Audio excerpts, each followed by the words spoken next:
very good morning to all of you, and I'm here again with another video for the class 10th. Today we will be starting a new chapter, that is chapter 8, How Do Organisms Reproduce. Before that, make sure you have subscribed the channel, and if not, do it and press the bell icon for latest update and notification. So before starting the topic, the chapter, that how do organism reproduce, एक question put up करना चाहूँगी मैं कि इसकी ज़रूरत क्यों पड़ती है. Why do organism reproduce? तो मेनली एक सिंपल सा आंसर जो कि अगर हम एक मिनिमम वर्ड्स में कहें तो वो है to maintain species of one category. कोई भी एक स्पीशी को अगर उसको मेंटेन करके रखना है, अपना इंडिविजुअल, अपनी स्पीशीज़, तो उसको क्या करना पड़ेगा, रिप्रोड्यूस करना पड़ेगा. तो क्योंकि यहाँ पर अगर एक ऑर्गेनिज्म रिप्रोड्यूस करेगा तो वो उसके हेल्पफुल तो है नहीं कि वो उसको ज़िंदा रखेगा. तो वहाँ पर बहुत सारी एनर्जी क्या होगी, स्पेंड होगी. तो क्या ज़रूरत है एक इंडिविजुअल को इतनी सारी एनर्जी को वेस्ट करने के लिए. तो अगर हम दूसरी तरफ देखें तो अगर एक ही इंडिविजुअल होता है, एक स्पीशी का एक ही इंडिविजुअल होगा, वो फर्दर रिप्रोड्यूस नहीं कर पाएगा, तो क्या होगा कि हम उसको नोटिस नहीं कर पाएंगे कि ऐसी भी एक स्पीशी का एग्जिस्टेंस है हमारे पास में, हमारे नेचर में. तो ये किस लिए एक और तरह से हेल्पफुल होता है कि एक स्पीशी का एग्जिस्टेंस को सबको बताता है कि हाँ ये एक ऐसा सिमिलर काइंड ऑफ स्पीशीज़ है कि या फिर डिफरेंट काइंड ऑफ है. तो ये हमको ये बताता है एक स्पीशी की एग्जिस्टेंस. और दूसरा क्या कि अगर एक इंडिविजुअल है वो किससे बिलोंग कर रहा है, सेम स्पीशीज से, और वो कैसे पता चलेगा हमको, उसके कैरेक्टर्स देखने पे. तो अगर एक सेम स्पीशीज़ है तो उसके क्या होंगे, सेम कैरेक्टर उसके इंडिविजुअल से, उसके ऑफस्प्रिंग से. सो यहाँ पर हम डिफ्रेंशिएट कर सकते हैं कि कौन सी स्पीशीज़ है, कहाँ से वो बिलोंग करता है. तो do organisms create exact copies of themselves. अब यहाँ पर एक क्वेश्चन आता है कि एक स्पीशीज़ है, हम बार बार कह रहे हैं कि वो सिमिलर अपना ऑफस्प्रिंग बनाता है, तो क्या एग्जैक्ट कॉपी होती है वो उसकी.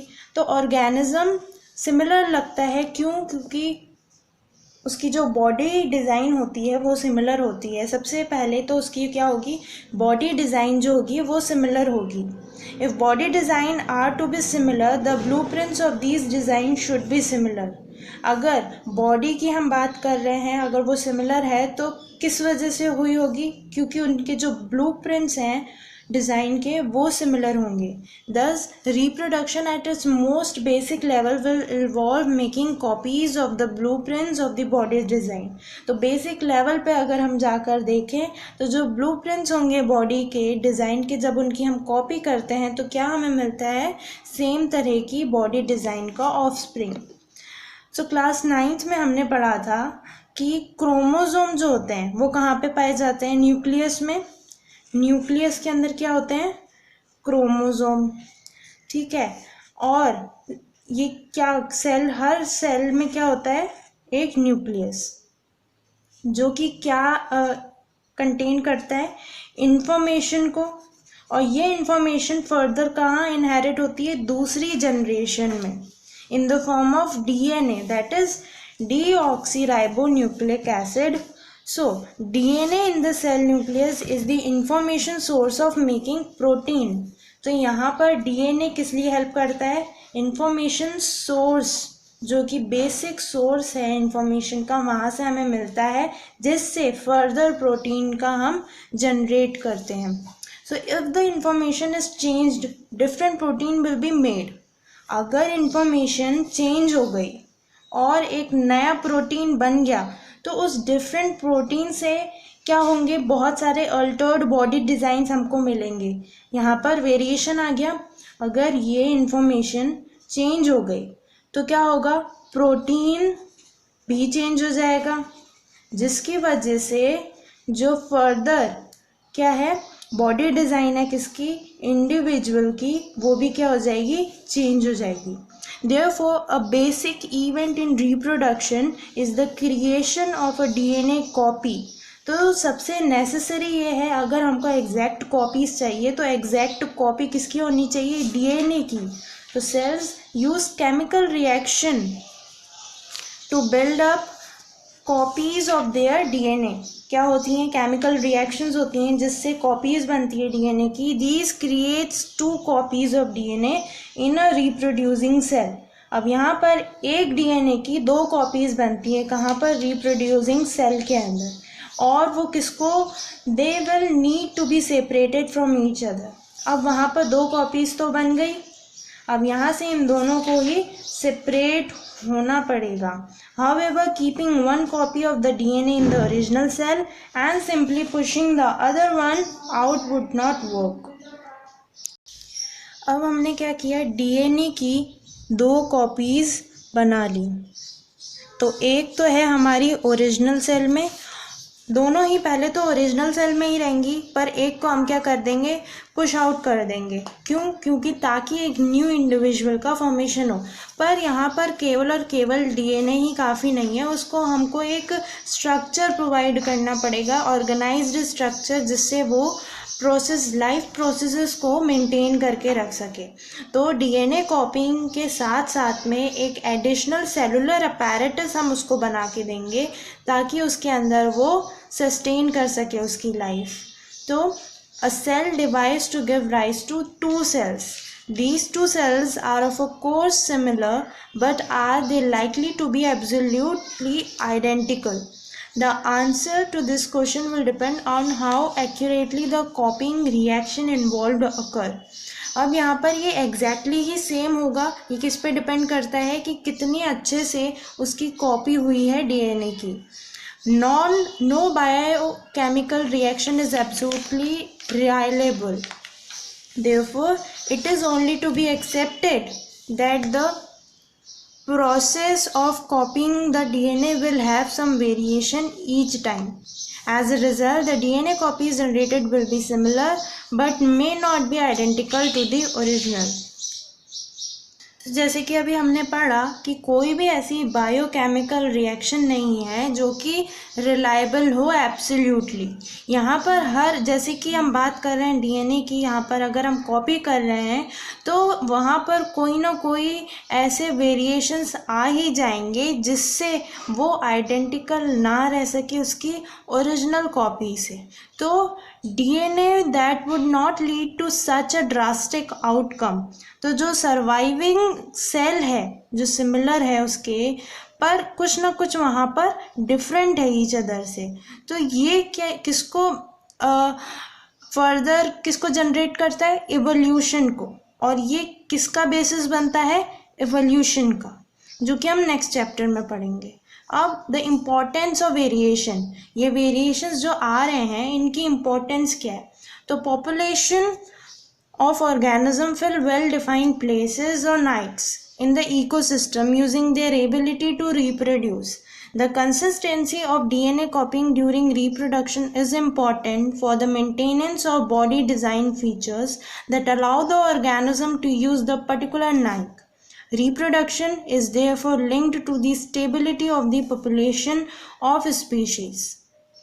यहाँ पर जो population है कोई एक पर्टिकुलर वेल डिफाइंड प्लेस से बिलोंग करती है इकोसिस्टम के अंदर। क्यों, क्योंकि उसकी वो किस पे डिपेंड करती है कि एबिलिटी क्या है उसकी रिप्रोड्यूस की। डीएनए की कंसिस्टेंसी क्या होती है, कॉपी करना, कब, रिप्रोडक्शन में, जो कि बहुत ही इम्पॉर्टेंट है, किस लिए, मेंटेन करने के लिए बॉडी डिज़ाइन फीचर्स को, और उस ऑर्गेनिज्म को वो पर्टिकुलर नाइट जहाँ पर वो रह रहा है वहाँ पर उसको वही फीचर्स देने के लिए। तो reproduction is therefore linked to the stability of population of species. तो ये इनडायरेक्टली कहीं ना कहीं किससे लिंक हो जाता है, stability of population of species से। So temperatures on earth can go up and down water levels can vary, or there would be meteoroid hits. To think of a few examples, if a population reproducing organism were situated to a particular Nike, and if the Nike were drastically altered, the population could be wiped out.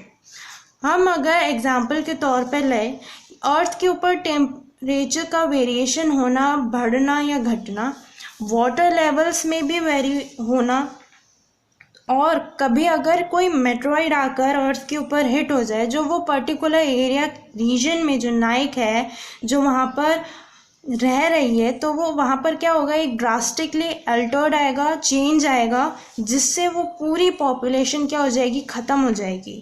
तो if some variation were to be present in a few individual in these population, there would be some chances for them to survive. अब वहाँ पे अगर धीरे धीरे, अगर जैसे हम बात कर रहे थे डीएनए में हर कॉपी बनती है, तो वहाँ पे कोई ना कोई एक छोटा सा वेरिएशन आ जाता है, और ऐसे ही करके जितनी भी कॉपीज़ बनेगी वहाँ पर ओरिजिनल सेल से कोई ना कोई वेरिएशन आएगा. तो अगर वो वेरिएशन आ जाता है तो यहाँ पर वो बहुत हेल्पफुल होगा. किस लिए? ताकि वो सरवाइव कर सके. जब जो इन्वायरमेंट है वो चेंज हो रहा है, जो नाइक है उसके जो सर्कमस्टेंसेस हैं वो चेंज हो रहे हैं. Thus if there were a population of bacteria living in temperate waters, and if the water temperature were to be increased by global warming, most of these bacteria would die, but the few variant resistance to heat would survive and grow further. Again हमने एक bacteria का example लिया जो कि कहाँ रहता है, एक टेम्परेट वाटर जोन में. अगर किसी कारण वहाँ का टेम्परेचर बढ़ जाता है, फॉर एग्जांपल ग्लोबल वार्मिंग हो गई वहाँ पे, तो जो बैक्टीरिया टेम्परेट वाटर में रहने वाले हैं वो तो क्या हो जाएंगे, मर जाएंगे. पर जहाँ पर वेरिएशन आ चुका है, जैसे कि रेजिस्टेंस टू हीट, उनमें वेरिएशन आ गया, तो वो वहाँ पर क्या करेंगे, सरवाइव कर लेंगे और फर्दर उनका ग्रोथ होता रहेगा और स्पीशीज़ ऐसे उनकी बनती जाएगी. सो वेरिएशन इज़ दस useful for the survival of species over time. तो हम एक तरह से कह सकते हैं कि जो वेरिएशन आते हैं वो किस लिए हेल्पफुल होते हैं, सर्वाइवल के एक स्पीशी के लिए ओवर द टाइम. अब नेक्स्ट आता है modes of reproduction used by a single organism. Single organism के लिए कौन कौन से मोड्स होते हैं रिप्रोड्यूस करने के लिए, तो हम पढ़ते हैं यहाँ पर. तो सबसे पहले ये किस पे डिपेंड कर रहा है, ये डिपेंड करता है बाय सिंगल ऑर्गेनिज्म. ये डिपेंड करता है किस पे, डिज़ाइन ऑफ द बॉडी, किसके, बॉडी डिज़ाइन पे. तो सिंगल मोड ऑफ ऑर्गेनिज्म कैसे रिप्रोड्यूस कर सकता है, एज अ फिजन. फिजन क्या होता है वो हम पढ़ेंगे. ये होता है यूनिसेलुलर ऑर्गेनिज्म में. हम यहाँ बात कर रहे हैं सिंगल ऑर्गेनिजम्स की, तो ऑब्वियसली हम बात किसकी कर रहे हैं, यूनिसेलुलर ऑर्गेनिज्म की, जहाँ पर सेल डिवीजन होगा. और फिजन हम कह सकते हैं जो कि किसको लीड करेगा, न्यू इंडिविजुअल को फर्दर प्रोड्यूस करेगा. Many different patterns of fission have been observed. Many bacteria and protozoa simply split into two equal halves during the cell division. अब यहाँ पर क्या होता है, फॉर एग्जाम्पल हमने बैक्टीरिया या फिर प्रोटोजोआ लिया, वो इक्वली स्प्लिट आउट करता है खुद को. For example in the figure, equally split out करता है अपनी सेल को और इक्वली हाफ्स में डिवाइड हो जाता है. इसको हम कहेंगे cell division. In organisms such as amoeba, the splitting of the two cells during division can take place in any place. Okay, तो यहाँ पर amoeba ऐसा है कि यहाँ पर कोई भी ऐसा प्लेन होगा वहाँ पर इनका सेल डिवीजन स्टार्ट हो जाएगा, बट कैसे, equally. However, some unicellular organisms show somewhat more organization of their bodies, such as in Leishmania, which causes काला अज़र. एक स्पीशीज़ है जिसको हम कहते हैं लेशमानिया, जो क्या कॉज करता है, काला Azhar. which have a wipe-like structure at one end of the cell. In such organism, binary fission occurs in a definite orientation in relation. तो यहाँ पर अमीबा में तो देखा था कहीं पे भी किसी भी प्लेन से क्या हो जाता था, डिवीजन हो जाता था, सेल स्प्लिट हो जाती थी. वहीं अगर हम लेशमानिया में देखें तो यहाँ पर एक पर्टिकुलर एक ओरिएंटेशन होती है, जैसे कि यहाँ पर ये क्या है, फ्लैजरा, वाइट लाइक स्ट्रक्चर बनता है, you can see in the figure. और फिर ये फर्दर क्या होगा, डिवीजन के लिए चला जाएगा। और फिजन के एग्जांपल्स देखें तो यहाँ पर सिंगल सेल्ड ऑर्गेनिज्म और कौन कौन से होते हैं, जैसे कि एग्जांपल ले लें हम मलेरियल पैरासाइट की, प्लाज्मोडियम। प्लाज्मोडियम क्या करता है, बहुत सारी डॉटर सेल्स बनाता है एक साथ, जिसको हम कहते हैं मल्टीपल फिजन। और या फिर यीस्ट का एग्जांपल ले सकते हैं, जिसको हम पुट कर देते हैं स्मॉल बड बनाता है और सेपरेट आउट करता है। और फिजन के बाद में आता है फ्रेगमेंटेशन। यहाँ पर क्या लेते हैं हम, multicellular organism which relatively simple body organisation. यहाँ पर क्या होगी, सिंपल बॉडी ऑर्गेनाइजेशन होगी, सिंपल रिप्रोडक्टिव मेथड होगा जो कि वर्क करेगा। फॉर एग्जांपल स्पायरोगैरा, जो कि ब्रेक करता है अपने आप को छोटे छोटे पीसेस में जब मैच्योर होता है, और हर एक पीस जो कि फ्रेगमेंट है उसके, वो किस में ग्रो होते हैं, एक नए इंडिविजुअल में। This is not true for all multicellular organism. ये प्रोसेस हर मल्टी सेलुलर ऑर्गेनिज्म के लिए नहीं है। They can not simply divide cell by cell. This reason is that many multicellular organism as we have seen are not simply a random collection of cell. So multicellular organism क्या होते हैं, ये केवल एक random collection of cell नहीं होते, एक particular sales होते हैं जो कि कंबाइन करते हैं और वर्क करते हैं together. Specialised cell are organised as tissues and tissues are organised into organs. Further पिछली क्लासेस में हमने पढ़ा था क्या होता है कि सेल वो बनता है, साथ में आता है, किसको बनाता है, टिश्यूज को, टिश्यूज साथ में आते हैं बनाते हैं ऑर्गेनाइज्ड ऑर्गन्स में। So which then have to be placed at definite position in the body. तो इस वजह से इनकी एक पोजीशन होती है, डेफाइनिंग पोजीशन होती है बॉडी के अंदर। In such a carefully organised situation cell by cell division would be impractical. Multicellular organism therefore need to use more complex ways to reproduce। इसी वजह से और कॉम्प्लेक्स वेज होंगे रिप्रोडक्शन के लिए, जो यूज़ करेंगे कौन, मल्टी सेलुलर ऑर्गेनिज्म। एक बेसिक स्ट्रैटेजी होती है मल्टी सेलुलर ऑर्गेनिज्म की, is that different cell performs different specialised function. Following this general pattern reproduction is such organisms is also the function of a specific cell type.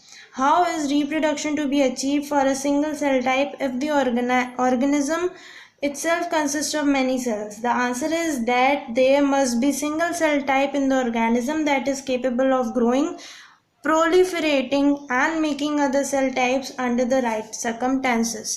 तो multi cellular organism की हम बात करें तो बहुत सारे sales होंगे, बहुत सारे सेल्स तो होंगे, पर हम यहाँ पर क्या बात कर रहे हैं, हर एक सेल अपनी स्पेशलाइज्ड जो फंक्शन उसको दिया हुआ होता है वो करता है। ऐसे ही रिप्रोडक्शन के लिए उसके पास में अलग से कुछ सेल होंगे जो कि केपेबल होंगे ग्रोइंग के, प्लोरिफरेट करने के लिए और ज़्यादा डिवीजन करने के लिए इन द राइट सर्कमस्टेंसेस, जब उसको फेवरेबल कंडीशन मिलेगी। थर्ड मेथड आता है regeneration. Many fully differentiated organisms have the ability to give rise to new individual organism from their body parts. ऐसे कुछ ऑर्गेनिज्म होते हैं जिनके पास में ये शक्ति होती है कि उनके छोटे से पार्ट से अगर कोई छोटा सा पार्ट उनकी बॉडी से अलग होता है तो वो किस में डेवलप हो जाएगा, एक नए पूरे ऑर्गेनिज्म में। That is, if the individual is somehow cut or broken up into pieces, many of these pieces grow into separate individual. For example, hydra और प्लानेरिया में अगर उनको हम कट कर दें बहुत सारे पीसेस में, तो हर एक पीस किस में ग्रो करेगा, एक कंप्लीट ऑर्गेनिज्म में। और इसी प्रोसेस को हम कहेंगे रीजनरेशन। रीजनरेशन कुछ स्पेशलाइज्ड सेल से होता है जो सेल प्लोरिफरेट करती हैं और एक लार्ज नंबर्स ऑफ सेल का प्रोड्यूस करती हैं। From this mass of cell different cells undergo changes to become various cell types and tissue. इस वजह से सारी जो डिफरेंट सेल्स हैं अपने अपने वेरियस सेल टाइप और टिश्यू में चेंज होती है। These changes take place in an organised sequence referred to as development. इसी सीक्वेंस को अगर हम करें, डिफाइन करें, तो इसको क्या कहेंगे हम? Development.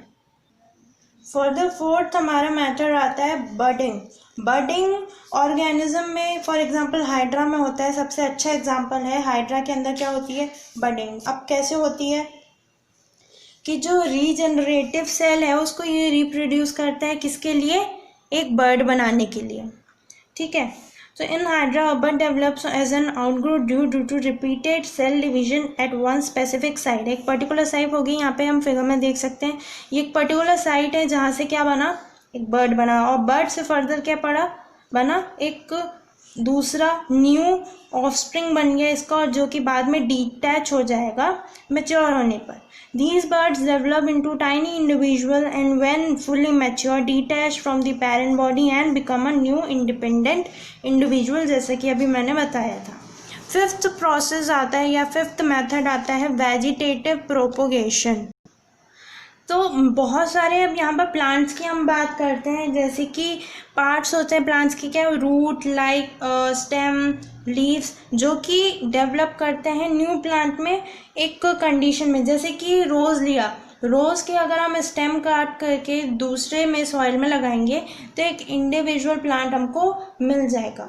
This property of vegetative propagation is used in methods such as layering और grafting to grow many plants like sugarcane, roses और grapes for agriculture purpose. Plants raised by vegetative propagation can bear flowers and fruits earlier than those produced from seeds। यहाँ पर एक advantage हमको मिलता है कि यहाँ पे जो फ्रूट्स और फ्लावर्स जो हमको सीड उगाने से बहुत टाइम बाद मिलते हैं, वो हमें बहुत जल्दी मिल जाते हैं, यानी कि टाइम जो है वो शॉर्ट हो जाता है।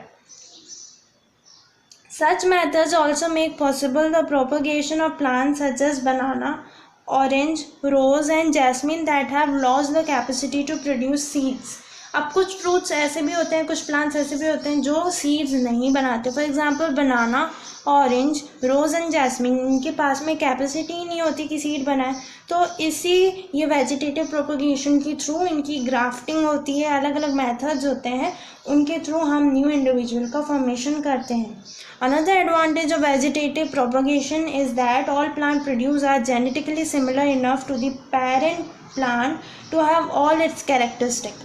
यहाँ पे एक और एडवांटेज हमें मिलता है कि जो भी हम नए इंडिविजुअल बना रहे हैं वो कैसा होगा? बिल्कुल बिल्कुल सिमिलर होगा अपने ओरिजिनल पेरेंट प्लांट से।